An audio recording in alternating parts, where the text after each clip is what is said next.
I have always loved the Hunter 350 ever since it was launched because it had compact dimensions, neo-retro looks that were done in just the right way, and of course, an amazing throaty exhaust.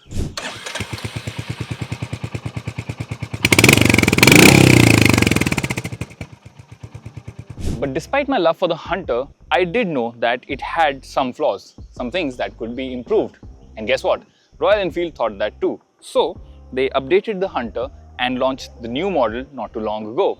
This is not a new gen bike, but rather a Hunter 1.5, you could say. So, have these changes made a significant difference to the riding experience? Is the new headlamp any good? Is the suspension better? Time to find out the answer to all of those questions.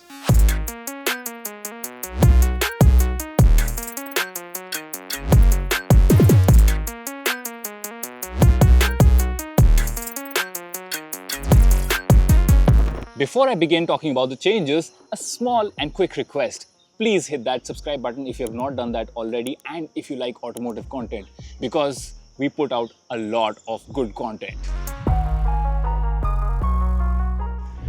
Let's talk about the new LED headlamp first, because I know a lot of you would be curious to know how good this unit is. We know that the LED headlamps seen in Royal Enfield bikes are not the best in the business. This one is a slight exception, I would say. It's not as bad as I was expecting it to be. Have a look at this footage I captured at night on a pitch black road. The throw you can see is actually quite decent, and when you switch to high beam, it extends even further. Now, this is perfectly fine when you are going at slower speeds and does not feel like a downgrade compared to the halogen lamp. However, you realize that the intensity from this LED unit is not actually that good.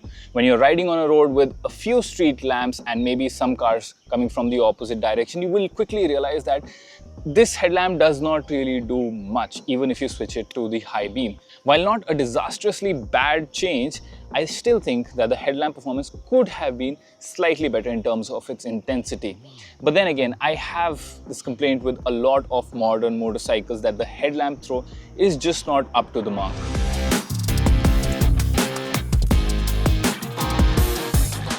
Now on to the next change, the addition of a USB Type-C charging port. Now, I did find that the placement of this charging port is a little hard to reach, and the flap especially is a little hard to open at times, but then you are getting 27-watt fast charging, so you can't really complain. That is pretty neat and charges your phone fairly fast. And you would need that charging because now the Hunter also comes with the tripper pod. So we've seen this in other bikes as well, but now the Hunter also gets the tripper pod, and this makes your navigation so much easier because you can quite quickly connect your smartphone to the unit and then get turn-by-turn navigation over here. But I do feel that Royal Enfield could have added one or two more things to the instrument cluster, and that is either a distance to empty indication or something that shows you your average fuel efficiency, because that makes your commutes a little more tension-free, because right now you have to be very calculative about how much fuel it's consuming, how much fuel it's showing, and how much fuel is actually in the fuel tank.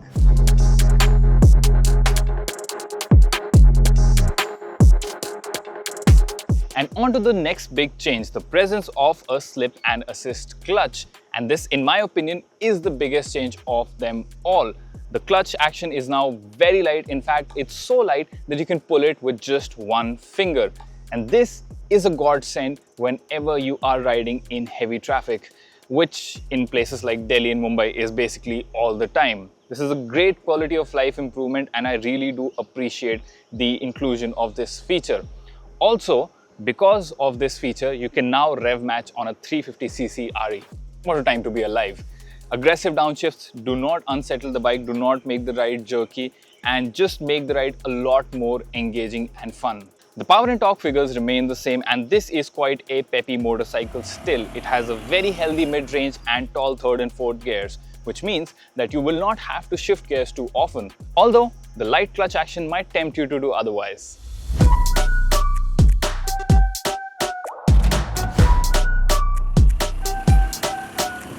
Time to talk about the new rear suspension setup.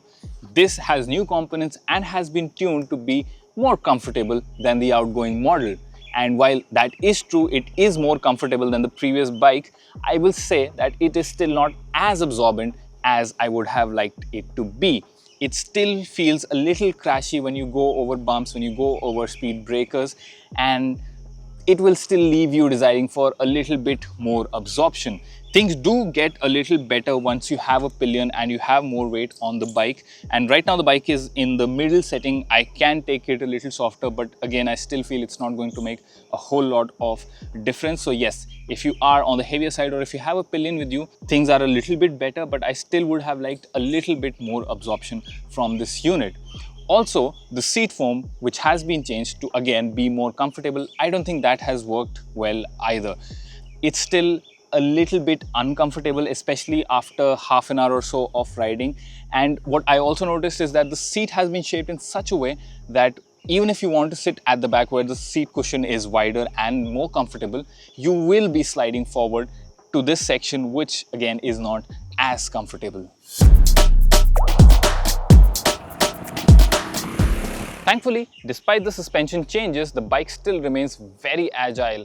This makes tight U-turns and quick direction changes very easy and make this package very engaging to ride, to the point where you might even forget about the suspension and seat comfort.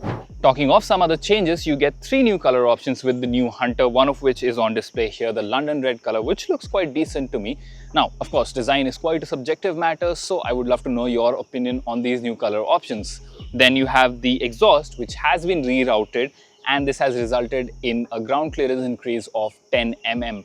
Now, in my riding, I did not really feel a big difference and I was able to clear most of the speed breakers without any hiccups. So I will have to get the old Hunter to do a proper test to see how much of a difference that increase has made.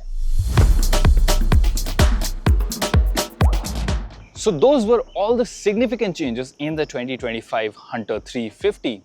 While the comfort levels did leave me wanting for a little bit more, I feel that the slip and assist clutch inclusion is an excellent choice, and I would be happy to pay the premium that the mid and higher variants command over the previous model just for that change in itself. You have to pay about 6,000 to 7,000 rupees more than the previous one, although the base variant still costs the same as before, but in that you do get a halogen lamp up front and the tripper is optional.